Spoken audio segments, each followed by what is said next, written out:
Baik, kita kembali ke debat publik pada malam hari ini. Sebelumnya mari kita beri tepuk tangan yang meriah untuk calon wali kota dan wakil wali kota kita. Baik, terima kasih. Bapak Ibu sekalian, para pasangan calon, segmen ini adalah segmen yang paling menarik karena ini saatnya antara calon yang satu dengan calon yang lain saling bertanya dan saling menjawab. Aturan mainnya adalah nanti pasangan calon diberi waktu 2 menit untuk memberikan pertanyaan kepada pasangan calon yang lain. Dan pertanyaan harus dalam konteks diskusi tema pada malam hari ini, yaitu otonomi daerah, birokrasi, pemerintahan, nasionalisme, dan pelayanan publik. Kemudian nanti setelah diundi nomor yang terpilih, kemudian nomor yang terpilih itulah yang menjawab selama 3 menit. Jadi saya ulang lagi, pertanyaannya adalah 2 menit, kemudian nanti yang menjawab adalah 3 menit. Jelas ya Bapak Ibu sekalian ya? Baik, untuk sesi ini kita akan mulai dengan pasangan nomor urut 3 untuk mengambil nomor yang akan diberi pertanyaan. Jadi silakan, ini gambling. Nomor berapa nanti yang ketiban sampur untuk menjawab, silakan. Kemudian ditunjukkan ke kita. Baik, oke, pasangan nomor 2. Oke, silakan dipersiapkan pertanyaannya selama 2 menit. Pertanyaan dari pasangan nomor urut 3 kepada pasangan nomor urut 2 selama 2 menit mulai dari sekarang. Baik, terima kasih Mas Hakam dan Mbak Nur. Ada satu pertanyaan dari saya. Kita ketahui bahwa sudah 3 tahun ini ada moratorium untuk CPNS kita. Ya, baru yang tahun kemarin ada rekrutmen, itu pun terbatas. Dan ada informasi dari pusat bahwasanya moratorium CPNS ini sampai dengan tahun 2019 ya, untuk bisa memberikan pelayanan yang baik pada masyarakat. Kemudian untuk memastikan bahwa jalannya pemerintahan ini bisa berjalan dengan baik, tentu kita membutuhkan SDM. Bagaimana menurut Mas Hakam dan Mbak Nur menghadapi moratorium pegawai supaya pelayanan kepada masyarakat tetap berjalan dengan baik? Baik, cukup ini yang dari pertanyaan pasangan nomor urut 3. Jelas ya yang pertanyaannya ya. Oke, kita beri kesempatan mulai dari sekarang. Silakan, nomor urut 2. Terima kasih Pak Heri dan Pak Sutarip. Terkait dengan moratorium pengangkatan CPNS, tentu yang pertama adalah kita melakukan proses right sizing atau kepegawaian di pemerintahan Kota Pekalongan itu diinventarisasi dan identifikasi. Berapa banyak pegawai di setiap SKPD, di setiap unit kerja, dan kemudian pekerjaan yang akan dikerjakan oleh unit kerja itu apa. Jadi ada analisis beban kerja, nanti akan kita perbanyak tenaga fungsional. Tenaga fungsional itu tenaga yang akan mempunyai keahlian di dalam analisis beban kerja dan analisis jabatan. Sehingga jabatan-jabatan pun nanti akan kita lihat, ya, jabatan struktural, jabatan fungsional di setiap level. Nah, untuk itu kita akan tahu bahwa sesungguhnya Kota Pekalongan dengan beban kerja seperti dalam visi misi kami, seperti dalam rencana pembangunan jangka menengah Kota Pekalongan, itu berapa banyak membutuhkan pegawai. Dari situlah kita juga akan melakukan pelatihan terhadap mereka, kompetensi. Dilatih agar mereka betul-betul punya keahlian, mereka punya jiwa pelayanan yang baik, mereka betul-betul punya jiwa pengabdian, dan mereka juga punya tingkat kesejahteraan yang baik agar mereka betul-betul fokus dalam bekerja. Nah, untuk itu kita akan mendayagunakan tenaga kerja yang ada, kemudian menggunakan teknologi informasi, ya. Bahkan teknologi informasi akan kami berlakukan sampai ke tingkat kelurahan, ya. Jadi tingkat kelurahan nanti akan ada pelayanan yang menggunakan teknologi informasi, sehingga lebih mudah, lebih cepat, dan lebih murah semuanya. Nah, demikian pula tentu saja kita akan melakukan hal-hal yang lebih jauh lagi dengan upaya bahwa pelayanan kepada masyarakat itu semuanya akan menjadi upaya kami meningkatkan pelayanan, karena semua masyarakat tahu bahwa siapa mengerjakan apa, kapan, dan di mana, itu untuk seluruh pegawai. Sehingga nanti kita berlakukan proses, ya, dari kenaikan jabatan, promosi, mutasi, kemudian kita juga akan melakukan proses perekrutan itu secara profesional agar tenaga yang akan direkrut, yang dilatih dan yang akan ditempatkan betul-betul profesional. Nah, dengan tenaga yang sedikit tetapi mereka betul-betul profesional, maka tidak akan ada penurunan pelayanan, bahkan akan peningkatan. Kalau pelayanannya bagus, maka kesejahteraan akan muncul di masyarakat karena akan adanya investasi yang meningkat. Kemudian masyarakat bekerja dengan giat sehingga ujungnya Pekalongan lebih maju dan lebih sejahtera. Baik, terima kasih. Kita beri tepuk tangan yang meriah untuk pasangan calon nomor 2 atas jawabannya. Terima kasih. Lebih lanjut kita akan lanjutkan kepada pasangan calon nomor urut 1 untuk mengambil kepada pasangan nomor urut berapa pertanyaan itu diberikan. Silakan. Kedua lagi. Silakan. Nah, ini namanya undian, jadi silakan. Pertanyaan nomor 2 siap lagi untuk menjawab. Pertanyaan 2 menit, jawaban nanti maksimal 3 menit. Silakan, mulai dari sekarang. Terima kasih yang kami hormati Mas Hakam dan Bu Sana. Kami akan bertanya untuk Anda terkait dengan otonomi daerah. Bahwa otonomi daerah ini yang tadi saya katakan bahwa mengatur hak, kewajiban, kewenangan. Bagaimana menurut pasangan nomor 2 terkait dengan pemilu kada? Karena kita tahu dulu Mas Hakam ini adalah anggota DPR RI dan ketua Panja terkait dengan waktu itu sebelum Pak SBY mengeluarkan Perpu ini setuju untuk pilkada tidak langsung. Bagaimana tanggapan Anda dengan sistem desentralisasi yang kita sekarang? Model pilkadanya bagaimana menurut Mas Hakam, secara langsung atau melalui DPRD yang lebih sesuai? Terima kasih. Oke, terima kasih pertanyaannya. Selanjutnya silakan kita beri waktu 3 menit untuk paslon nomor 2 mulai dari sekarang. Terima kasih Pak Alek dan Pak Selani. Tentu saja dalam kaitan desentralisasi kita berarti memberikan kewenangan yang penuh, yang utuh kepada daerah, meskipun dengan pengawasan dari provinsi dan juga tentu dukungan dari pemerintah pusat. Nah, untuk itu model kepemimpinan seperti apa yang dibutuhkan? Tentu saja kepemimpinan yang betul-betul punya visi, punya kemampuan, punya integritas, dan punya kapasitas yang baik untuk memajukan daerah. Nah, yang tahu adalah rakyat itu. Maka rakyat yang diberikan kewenangan untuk memilih tentu saja akan melakukan dengan penuh tanggung jawab, akan memilih pemimpin yang akan menentukan masa depannya rakyat Kota Pekalongan selama 5 tahun yang akan datang. Nah, terkait dengan rancangan undang-undang pilkada, saya ketua Panja RUU pemilihan kepala daerah. Waktu itu karena tidak tercapai kesepakatan, maka saya membuat 2 draft rumusan.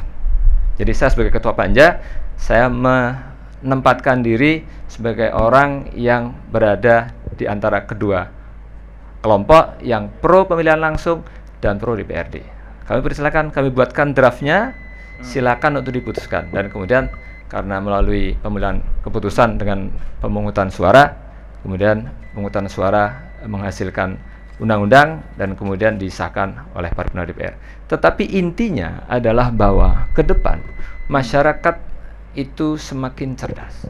Apalagi kalau nanti masyarakat berpendidikan sudah minimal SMA seperti program kami, itu masyarakat akan cerdas dan dia akan tahu siapa yang akan dipilih oleh mereka, karena benar-benar kewenangan kepala daerah dalam rancangan undang-undang yang kami rumuskan dulu dan sekarang menjadi undang-undang pemerintahan daerah, Undang-Undang Nomor 14 tahun 2014, itu betul-betul memberikan kewenangan yang besar kepada kepala daerah, kepada bupati, wali kota, khususnya di Kota Pekalongan adalah kepada wali kota, untuk mengambil keputusan dan mengambil langkah-langkah tentu saja bersama dengan DPRD Kota Pekalongan.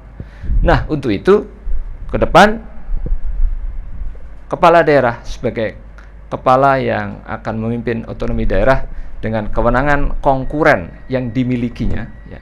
Kewenangan konkuren adalah kewenangan yang diberikan kepada daerah, itu dia akan membuat keputusan yang baik untuk melakukan pelayanan kepada masyarakat, pelayanan dasar, kemudian dia juga akan memberikan perbaikan nasib rakyat agar semakin sejahtera, agar semakin mandiri, apalagi daerah Pekalongan ada daerah wirausaha. Terima kasih. Baik, terima kasih. Tepuk tangan untuk seluruh pasangan calon yang ada di depan.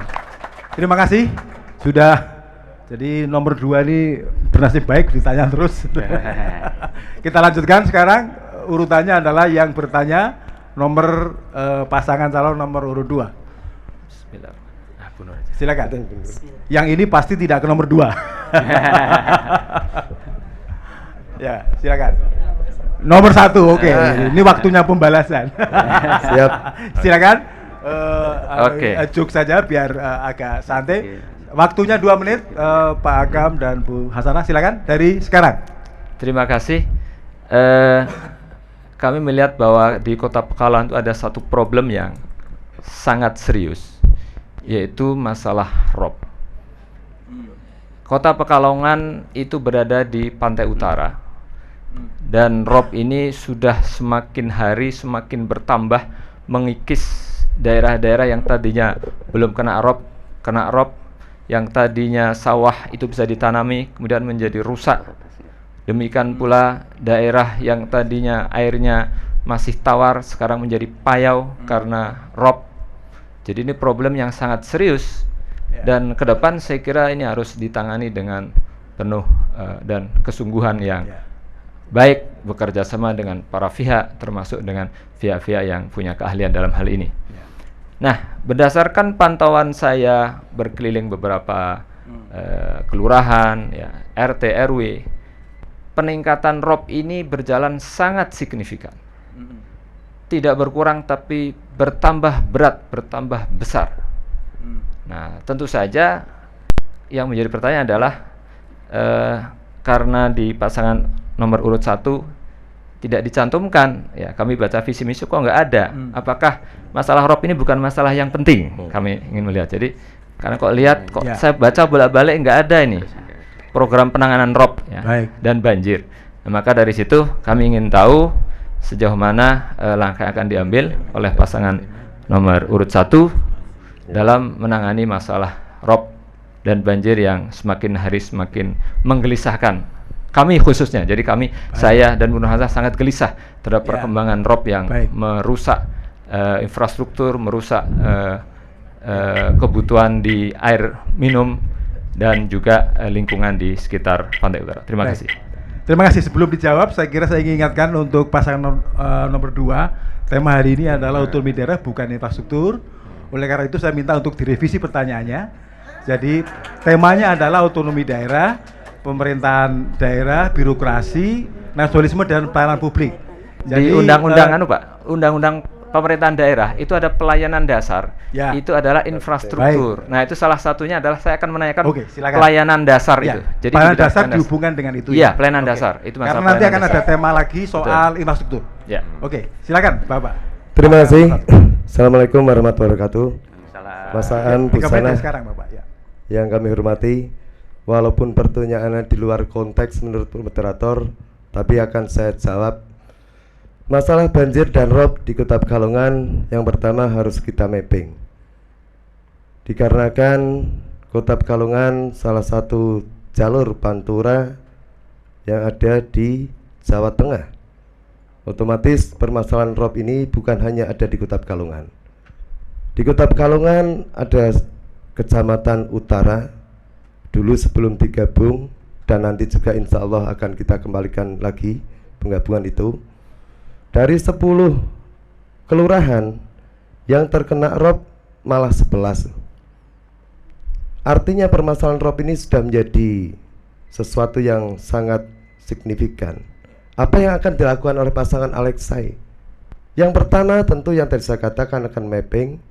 Yang kedua kami akan langsung meninjau lokasi, di mana permasalahan rob ini kebetulan letaknya di wilayah pantai utara dan berbatasan dengan kabupaten yang lain. Sehingga kalau kita penanganannya dari tingkat kota, tidak ada sama sekali kerjasama dengan pihak kabupaten yang kebetulan berbatasan langsung, ini akan menimbulkan kesia-siaan belaka.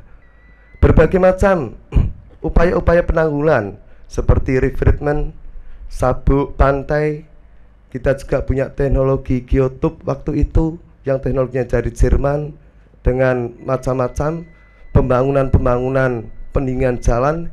Ini tidak akan menyelesaikan masalah.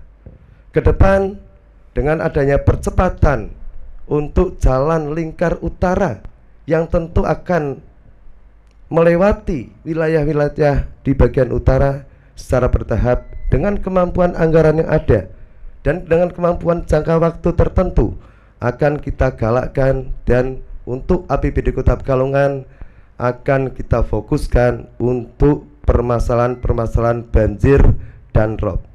Saat ini udara panas luar biasa, termasuk pada malam hari ini sumuk, kemeringet. Tapi insya Allah Pak, nanti pada bulan-bulan November, Desember, Kota Pekalongan juga akan menghadapi berbagai macam kendala. Harapannya tentu warga masyarakat juga harus aktif berpartisipasi. Kita kerjasama dengan Forum Kaliloji untuk membersihkan eceng gondok di 2 lokasi sungai, yaitu di Sungai Mremi dan Sungai Mremi dan Sungai Meduri.